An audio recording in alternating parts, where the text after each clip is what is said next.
I'm Sophia, and this is the ultimate podcast for celebrating all things wonderful about our beautiful island. Welcome to Destination Cyprus.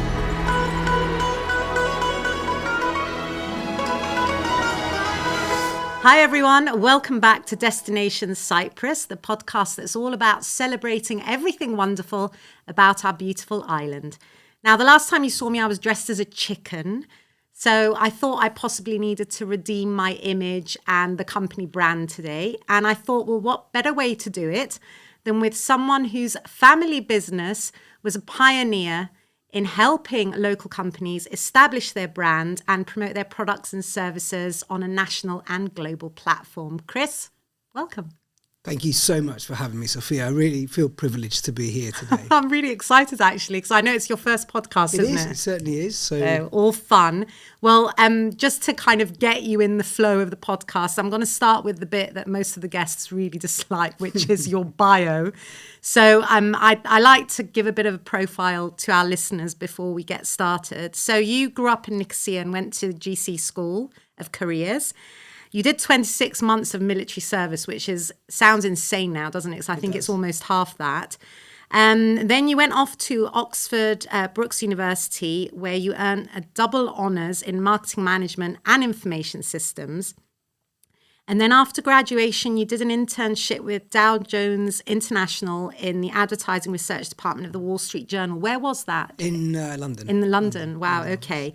Now, obviously, you then transitioned into advertising sales because you came back to Cyprus in 2001 to join the advertising sales department of the family business, which is Action Global Communications, which I know that actually people know on a global level. It's not just a local company, which is amazing. And then you gradually moved to management positions, and then you were tasked with developing the business in the Middle East, which you'll tell us more about. And you also were appointed the Honorary Consul of New Zealand in 2014, which is something you took from your father. And you launched Action Digital in 2015, then Action 360. Now, we're going to go into all of that later, but now you are the CEO of Action Global Communications. And before I kind of ask you about the roadmap that brought you back home to Cyprus, I can remember coming back to Cyprus in 2008, and I can remember my father telling me about Mr. Tony, Christodoulou. And because, Action Global goes so far back, over 50 years. And obviously your father, a big character, a great character that anybody in the business sector will know. And I, for some reason, always associated Action with Oriana, which, again, we'll talk more about. And for some reason, British Airways kept coming to mind. And then I went into the website before you agreed to come on the podcast and discovered that was actually a big part of the history of the company. So I'd like to sort of hand over to you now. If you could just tell us a little bit about the evolution of the company and how you ended up in the company from your short span in London as well. Well, as I said, thank you very much for having me, Sophia. It's really nice to talk about these things, and especially the reasons for coming back to Cyprus, but also the family business, which is, and you mentioned Tony, and he really is a legacy. He really has left a legacy. In fact, coming back, it was always, you're Tony's son, until about 7 years ago, when people said to my dad, you're Chris's dad. And I was like, yes, finally. I've managed to get there, managed to change that 20 odd years later. The family business. Dad started in 1971 out of his living room with my mum. They started selling communication services, or back then it was PR services, so press office and writing press releases, interviewing people, features, events, the kind of classical tools that we know as public relations. And then at some point, British Airways had come to Cyprus and they were looking for a PR agency, and of course there weren't any. So Dad's name popped up, Action popped up straight away. Obviously, there's no Google search or any easy ways. Can you imagine a world with no Google? It was all word of mouth. Insane. So he got the job and did such a fantastic job that at some point somebody had come over from London and said to him, Tony, you wouldn't happen to know who we could work with in Greece?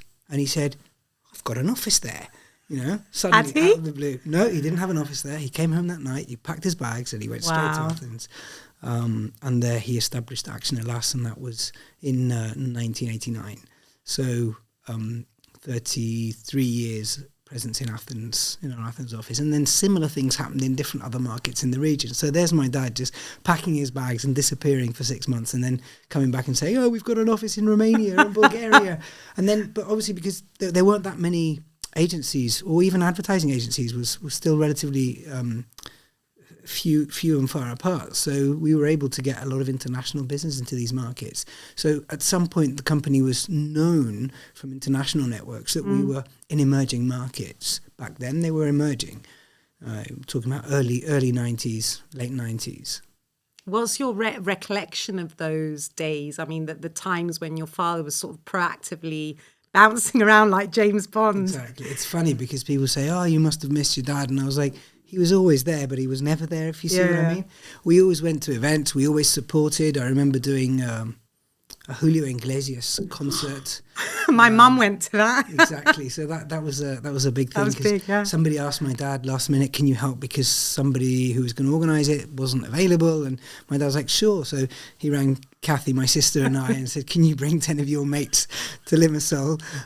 So we were about 16 at the time, 15. So it was great fun for us. But that means, wiping chairs. And in fact, there was a Christodoulou concert the night before, and it finished at 12, and we were on the next night. So from 12 until we worked through the day until the last minute, and we actually pulled it off. So some great memories, great things come to mind. It was an amazing childhood, wasn't it, in Cyprus? I mean, you just said Christodoulou, and I remembered exactly where I was that night because I think it was at the Tyrios Stadio. It was. And I was up in Lagi Lefkothea babysitting two of my friends.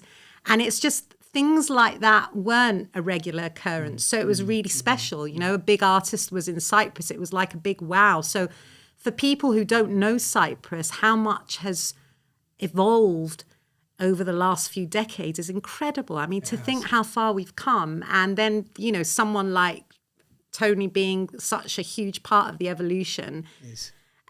So you have Action-owned offices. I mean, I've got places there. There's Algeria, Bulgaria, Egypt, Georgia, Greece, Kazakhstan, Qatar, UAE, Ukraine, Russia.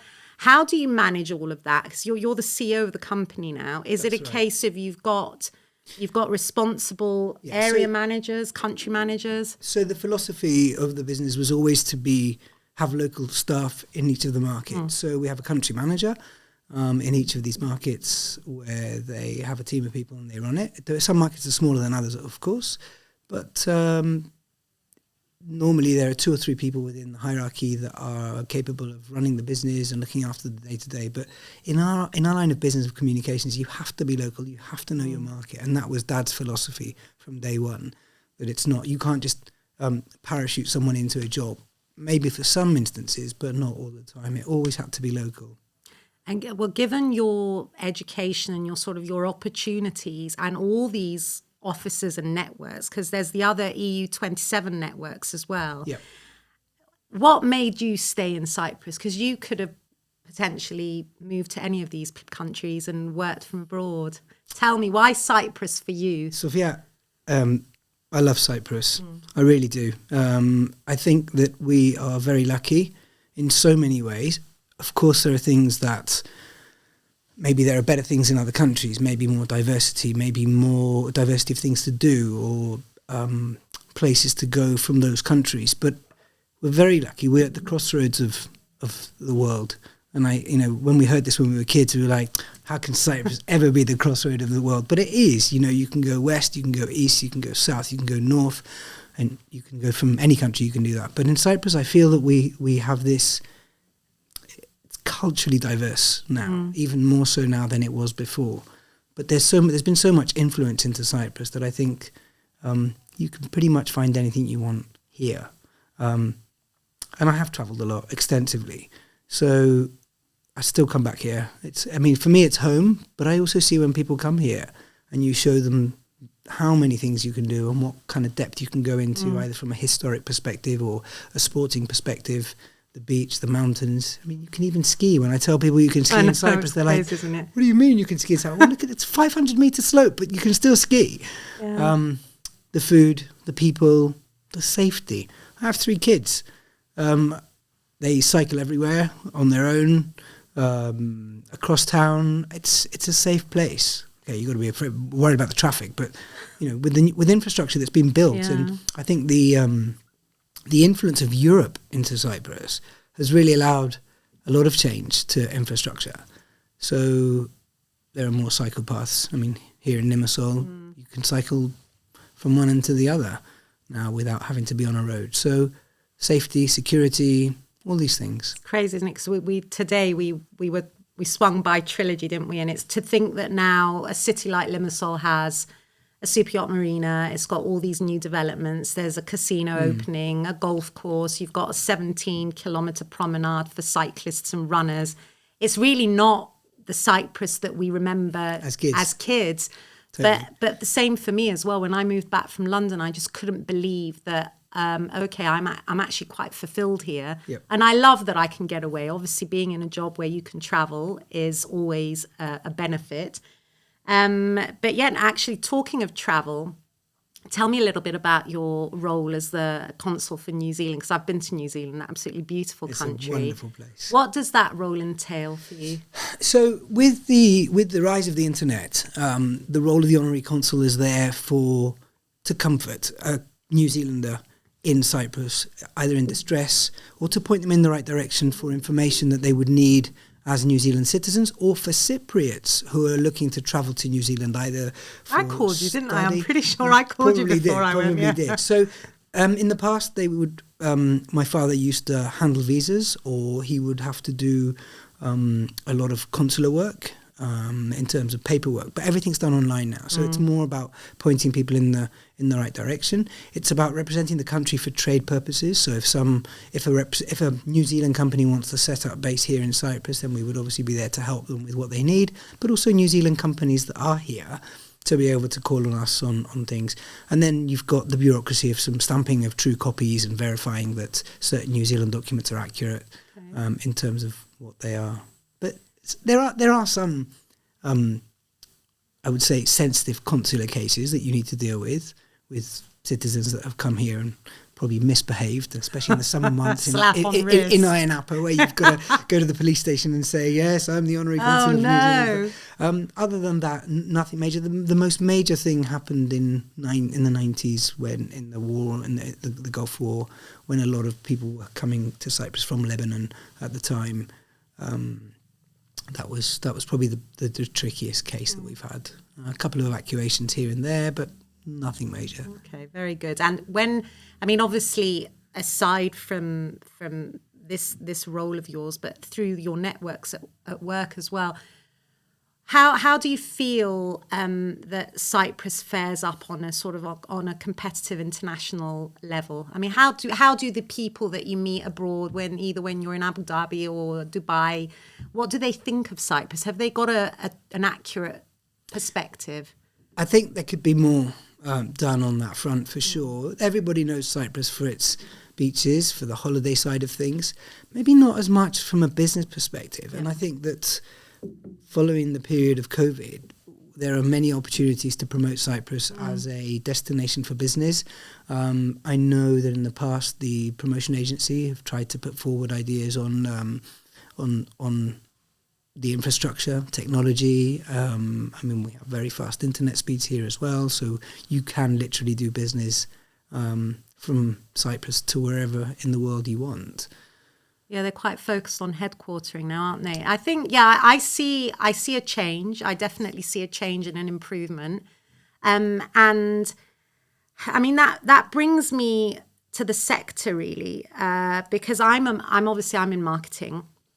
And I'm really eager to pick your brains about the sector, because obviously the way we do things has changed so much. And I actually sat down and I deliberately wrote the list of services that your company offers, because always rattles me that people don't really understand what the marketing department does. I think in this day and age, people are quite blasé about the scope of what we do. But I've got here, so there's media relations, there's public relations, corporate communications, crisis management, CSR, content marketing, influencer marketing, social media, SEO, website development, digital marketing, branding, videography, photography, events, media campaigns. There's press, print, outdoor, web banners, PPC, corporate assets, corporate gifts. It's so holistic, isn't it? And obviously on top of all of that is the strategy. And that's what your company has the expertise at doing. How have you dealt with the evolution? Because things change so quickly, don't they? I mean, I always say to my friends, we're the last of the organic generation. I cannot believe that I went to university and I didn't even have a mobile phone. And it's literally when did I go to university? I always have to do the math. That's quite scary, Sophia. All right, 20 odd years ago, though, to think that in the marketing branding landscape, I have had to learn digital marketing from scratch. No one's trained me. So you've sort of had an eagle eye on all of this. What's your take on how things have changed? So, look, the list is endless. Every day there's a new tool. There's something new to work on in terms of marketing and how you're going to communicate a message to an audience, right? Because ultimately that's what it is, whether it's advertising, marketing, PR or social or digital. You're trying to communicate your values or a specific message to a specific audience. And sometimes those audiences are much bigger, so the tools have become easier. Actually, in one of my capacity, I'm the commercial representative of the Financial Times. And I remember Sounds very fancy. Yeah, it does. About 7 or 8 years ago, we went to a conference in Morocco, actually, a beautiful hotel, and they were talking to us about the digital change, and they were talking about programmatic advertising. And I remember I was so puzzled, Sophia. I was like, what is this all about? How do you sell this? How are you going to explain to someone this? I still don't understand what it is, by the way. It's been pitched to me a million times. So I've solved it for you. Here you go. This young kid came up to me and he said, look, you're still going to write a letter to your grandma. The words are the same. It's the way you deliver it is different. You used to write it on paper, put it in envelopes, send it, right? Right. The content's the same. And then programmatic is just a different way of delivering a message, the whole programmatic side of things, I mean. Okay. And again, not just programmatic, but the whole digital spectrum. It's just a different method of delivery. And that's where and why I think PR leads the way in the communication side, because it's all about the content and the strategy behind the content, and how you're going to deliver it to the audience. So in the past, PR was all about written, more press content, more interviews, more feature kind of the media relations side of things. And now we're looking at using influencers to deliver that message. So the message, as I said before, is the same, but the way you deliver it is different. So in terms of the evolution of the landscape, I think it's incredible. I think it's a lot more exciting. I think it's not, how can I say it? It's not marginalized because of other industries. And I think that you can certainly be a lot more creative, if I may say, in finding ways to deliver those messages that I mentioned before. I don't know. I mean, maybe I must be very old school. It makes me a little bit sad that, I blog sometimes just because I can and why not. And if I get bored, I'll write a few of my thoughts down. And it amazes me that people's attention span, it's so hard now to get a native article or, like you said, a press release. I mean, now every time I write a press release, I actually get to the third line. I just think, well, is there really any point? Because people don't read anything anymore. And I'm generalizing. I still love reading. Having said that, I'm on my Kindle most of the time. I'm not reading books anymore. And that's one of the reasons why I brought these in today, because I wanted your take on this. I mean, I know that you sell advertising space as a company, but is this going to disappear one day? I mean, are we going to come to a point where there's no broadsheet anymore? People are still reading, but is it sustainable? So I was told off the other day for watching the news. Somebody said to me, "What do you mean you sit you sit at the television at 8 Watch o'clock the and watch the news on normal television. Live. And I was like, yeah, I actually really enjoy it because it's the time, you have to stop. You've had dinners before or after, but, you sit down to watch the news. They're like, but don't use your phone to see it all. And I was like, yeah, of course, but it's still... It's not the same, is it? I think I want people to serve news to me or information to me, not for me to actively go and find it as well. In fact, we're actually looking at some research right now, Sophia, on where do people get their information from? Well, and is it true? Is it authentic? Exactly. What's the source? Exactly. But going back to your point about the, I think people still, there will be a need. I think it will be more opinion, more analysis driven as opposed to news driven. So I think magazines like, and you've got here, How to Spend It from the Financial Times, about purchasing high-end products or services. It's not news, but there's a lot of analysis and opinion in it. I think people will read that. But will my kids read it? I'm not convinced. I don't think it'll die completely. It will definitely reduce. Unless it goes full circle, you never know. But will it? I don't know. It's an interesting question. I don't think so, to be honest. Because there are so many, and when I see kids consume media, social media, any kind of media, YouTube, any video streaming service, they're just drawing everything from it. And now with language AI... Tell me about this. Yeah, well, my bio, I asked it to edit it for me just in case I made a mistake. You did? I did last night when I sent you my bio. So I wrote the bio, and then I thought it was 11:30 at night, and I was like, who's going to just check through it and see that it's okay? So I popped it into ChatGPT, and it made a few important corrections. So I actually sat there. It was late, and I found it fascinating to sit there and see how wrong is this. Apart from a few words, it kind of. Isn't that terrifying, though? It is terrifying, but I also think that it should be used in the right way. I think we have like to use everything, it of course, as an aid. yeah. So, and again, as a PR company, it's a big challenge because a lot of what we do is content and written content, posts, social posts, interviews, translations, localization of press releases in the different markets that we're in. It shouldn't substitute the consulting side. It shouldn't substitute the human element to things. And I think as humans, we're going to want to consume authentic content and not content that's generated by a bot, because at some point it will become very similar. So it's up to us to use it in our favor, but also our clients' favor. So if I've got a contract with you creating content, I need to come to you and say, well, I don't need to create the whole thing because I'll have help. So I either need to reevaluate my fee structure. I either need to reevaluate the service that I'm offering. We've got to use it in our favor. I think ultimately it's going to help half the time.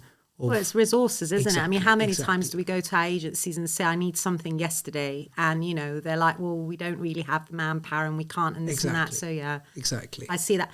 We had a discussion previously about the pandemic. Yep. Obviously, I can remember the team at Action calling me in lockdown to just have a chat and say, look, how's everything and what do you think we should do? And they came with some ideas as to how we should tackle, obviously, the pandemic as a company, as a developer, contractor. Our projects were still under construction, but then they locked them down, didn't they? They stopped the construction. There was all this sort of strategic planning on how we would communicate what we're doing without losing the sensitivity. How did it impact the business, COVID? Because it must have been, it was unprecedented, wasn't it? You weren't expecting it. So nobody was expecting it, Sophia. And at the end of the day, I felt that we were really prepared in terms of technology. So we'd taken on Office 360 a while before COVID, maybe a year before that. We didn't know how to use it to its full extent, but it was like the crash course, like from one day to the next. How does this Teams thing work?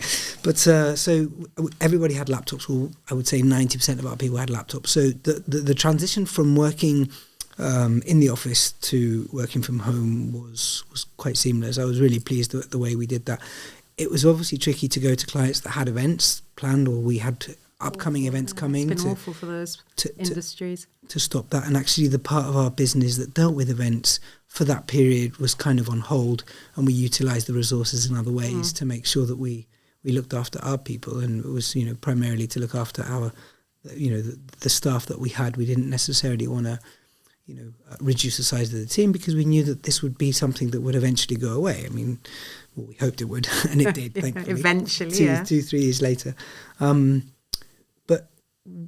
terms of how we worked with the clients, obviously we had to find new ways, and I think we saw a huge transition into digital and online and social, and everybody jumped to get their platforms ready. So thankfully we had that whole integration with our digital company, Action Digital at the time, who helped with either creating microsites or finding ways to engage with audiences online via mini games or different creative ways of doing these. And then on the other hand, there were people that said, you know what, we don't want to do anything. We just want to stay as we are. Let's just keep it to the bare minimum, because they felt that it wasn't the right time to send out those messages. Yeah, there's a question as to what's appropriate at times like that, isn't it? So every client had a different perspective on things, to be honest. It was great, though, because we had to challenge ourselves as well to find ways of finding that. And since then, going back to our business and our operation, we've kind of kept that whole hybrid model. People kind of like it to be able to stay a couple of days and work from home in a different environment. I think on the whole, I'd say in terms of digitisation, I think it really did benefit us in Cyprus. There's a lot of areas that we needed to just speed things up in terms of bureaucracy and the processes for various things. I know that there's still some, legislations pending, things like, when investors come to Cyprus and how we speed up processes for them, and now with the headquartering. So I think it took us 10 steps ahead by force. Really quickly. Which is good. I think you're right. But also things like the whole digital transformation. I was at the CFO meeting last week. There was a CFO conference last week, and they were talking about, JCC were there talking about the whole digital identity card now, and they're looking at doing that, and the digital signing, qualified electronic signature, QES. Yeah. I don't know if you've used that, but things like that have really developed and have come a long way, and I think things are going to change quite rapidly, because they have to, if we're going to attract the calibre of headquartering companies that can headquarter here in Cyprus. And I think it's going to. Yeah. They have to have the full range of services, and they're used to efficiency, aren't they? True. So I think I'm positive that things are sort of continuing to head in the right direction. I am very, very pleased on the one hand, I guess, to see that something like PR is now at the top of companies' agendas. So I can remember when I first came back in 2008, my first sort of position in Cyprus was at Limassol Marina. And it was quite, they were hiring marketing managers and marketing and PR officers. And it was one of few companies that was actually hiring people dedicated to PR. True. So it was something that was sort of a side order, wasn't it? It's like, okay, well, we'll have somebody who can write, but there was no really true grasp of what public relations is and how invaluable it is. And I think networking is also something that's become far more invaluable now in Cyprus. Yeah. And there's such a huge international audience as well here now that it's not something that can be avoided anymore. So, yeah, I hope that we can continue to see a sort of a combination of all of these things. I'd find it very upsetting if everything ends up online, personally. Just my personal view. I'm a bit old school like that. Yeah, me too, Sophia. But I think that it won't, because there'll always be a need to engage with your audience, either face-to-face or through different events that you do. It's not. It can't. We need that, don't we? We need that. I think, if anything, actually, that's one thing that came out of the pandemic, that you need the face-to-face. Exactly. You need the contact. So I worked with all these offices online, and it kind of went seamless because we were still discussing the same things. but it doesn't negate the whole travel. You've got to travel. You've got to see people face to face and have dinner, conversation. Yeah. I just hope that the generations to come don't kind of feel more comfortable on the digital way, because I see kids now and they text each other in the same room and they're texting each other, or they don't pick up the phone and go, hey, let's meet up. It's all done on Twitch and their different What's platforms. Twitch? It's gamers. I know TikTok. I don't know Twitch. Twitch is a platform they use. Yeah, for, you see, but we're guilty of that as well, though. I mean, when did it become okay to have your neck bent down at a dinner table? That's just well, I try. We're and guilty keep of it, aren't we? Because the Yeah. kids, obviously, we are setting an example, and I have that issue with my niece. It's like I can't blame her for wanting to go on her iPad when we're all constantly checking our phones every time they ping. We have a rule in my house: no phones at the table.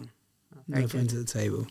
Even dinner. good. Like I don't know. I just think that we've got to. It's, as you said, it's up to us to keep Boundaries, of those course. boundaries and say, you know what, you're on your gaming computers all day, or your phones or your iPads. Yeah. But, you've got to have some time. So let's talk about the outdoor options in Cyprus. So, because you were telling me before, you're a bit of an outdoorsy person yourself. I love So it. I spotted the watch. That's how I first knew that you were up to something. So you've been doing triathlons. So I've always been very active. I used to do a lot of mountain biking when I was younger. Then I kind of, even when I was in London working at Dow Jones, I couldn't do the tube. And I used to live in North London and work in Covent Garden, and I used to cycle. I bought a bike. It was a really cheap bike. I used to cycle, and that's where I got into this whole longer distance kind of mentality. And I started running to work as well, or running. They did have showers, did they? Yeah, completely. But so I used to do a lot of mountain biking, and then about 2014, I got into running or longer distance running. I always do a few, 3 or 4K or 5K, but I started taking it a bit more seriously. And then in 2016, I did my first marathon, and that was in the Athens Marathon, which is fantastic.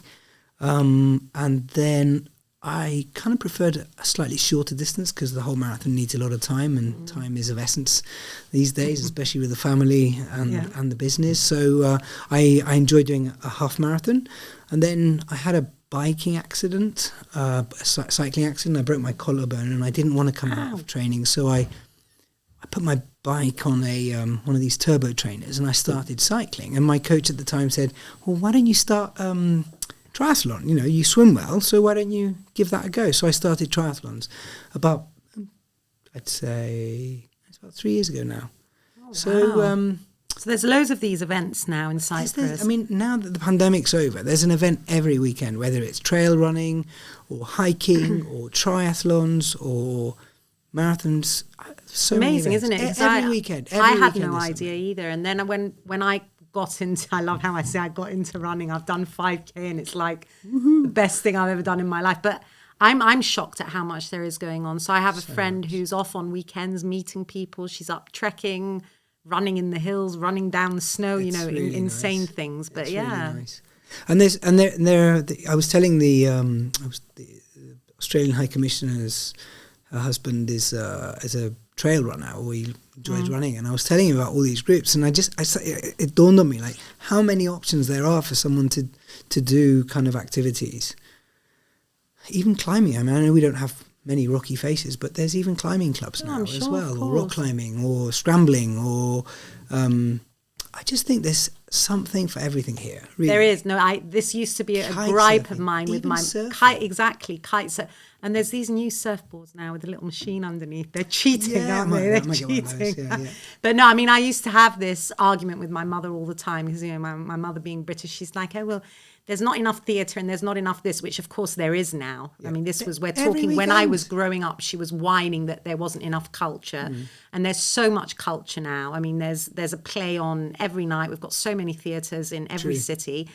And I think if you look for it, there's always something going on. And because it's such a small place, there's so much going on that unless you know where to look, you'll probably miss it. Yep. But you walk down the seafront on a weekend, there's events going on everywhere. There's people playing music. There's actually, they do tango and salsa nights in the little amphitheatre on the seafront. Yeah, there's so much you can join in and do. I agree. And with social media now, you can just search for it and find whatever, and you just get all these notifications, especially if you like one of them at some point, then suddenly it's reoccurring. There's a lot going on. In fact, I sometimes feel guilty that I'm not active enough. I get FOMO. It's like every time I sit at home, I'm like, oh my God, I'm missing something. And you wake up and the sun's shining and you just think, I can't just stay at home. It's really hard to do. I mean, unless, you're stuck home because you're unwell, it's really hard just to stay in and do. Yeah. Even walk around the neighbourhood, or, I mean, especially here in Limassol on the seafront and the way they've developed that, it's absolutely fabulous. We're very lucky. All the coast of Cyprus, it's just so easy. And I think if you just put aside that really, really hot month and or 30 days between July and August, where you just have to sit in the sea, or in the sea, exactly. It's so nice. And you asked me before why you could have lived anywhere in the world you want to, but it's great here. It's a great family place. It can be weekends are fun. Go Limassol one weekend and then you got... Well, and there's so much you can fit into a day as well. I love that. So we were talking before about our parents as well. I just love the fact that I have easy access to everybody. I don't have to worry or panic that if something happens to somebody, I'm a plane away. I like knowing that the people I care about are around me, that I've got options, that I can do 10 things in a day and still be in bed by 10 o'clock. Exactly. I say 10, it's usually 9. Yeah. I know, I try not to. But skiing, I love water skiing, I love snow skiing. I've done it several times where you've been to the mountains and then water skied in the afternoon. I think it's one of the very few places in the world that you can do that. So I would say, so in terms of sort of prospects and how you view the future here, you obviously have a positive outlook on what's coming. Yeah, definitely. I think, again, I've got, as I mentioned before, 3 kids, late teenagers, and they're all discussing options of studying and what they want to do as careers. It's funny, all 3 of them say, Dad, we want to live here, because they see the benefit of not having to travel hours and hours to work, or travel. The fact that you can come home for lunch here is phenomenal, or pop home, sort something out and then go back to the office within 25 minutes. Do you think any of them will come to work at Action?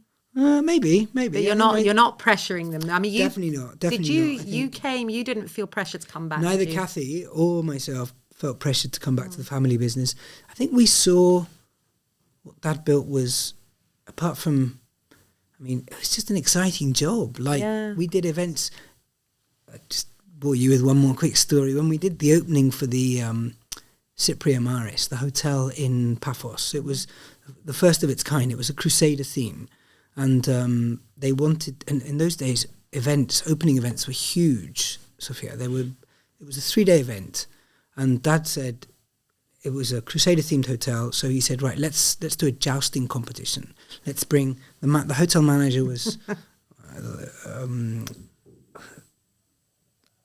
I've lost it now. We created the whole story of the Crusaders coming to Cyprus. We bought Samantha Fox at the time out. Oh, wow! She was that must have been big at the time. She was Queen. That's when I got into PR. No, I'm joking. She was Queen Berengaria. So Dad went to London and bought all these uniforms. It was at the time, I think it was one of the Robin Hood films, and he bought all the merchandise, all the things they used. He bought them to Cyprus, and then we had this jousting competition. Now, jousting horses, when you raise the stick, they're supposed to go faster. But where can you find a jousting horse in Cyprus? So he went to the British bases and he said, have you got any horses that you use for polo?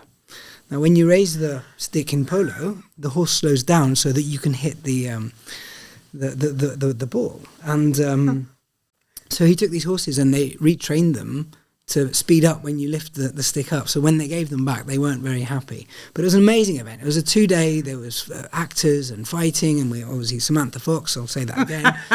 Highlight of my life. But no, it was great events, really. And you saw all this as a kid, and you think, why wouldn't I want to do this? Traveling abroad. What an extraordinary man, though. I mean, because you can just from these stories, though, the passion there.